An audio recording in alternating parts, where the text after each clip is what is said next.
to give their time and their talent to nurture baby Savira in your fear, in your love, in your grace. Today, Heavenly Father, please remember them. And because of this event and because of this dedication, Heavenly Father, I am now lifting up to you baby Savira. Please, Heavenly Father, bless this child. May this child bring joy and love and peace to the family. May this child bring joy, nourishment, and strength to the church in the community of the Fraser Valley Adventist Church. May you use this baby according to your will.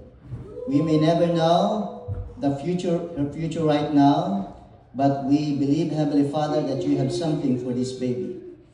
And in the name of the Father, of the Son, and of the Holy Spirit, we now dedicate baby Savira into your care. May your blessings be upon them, the family, and the church.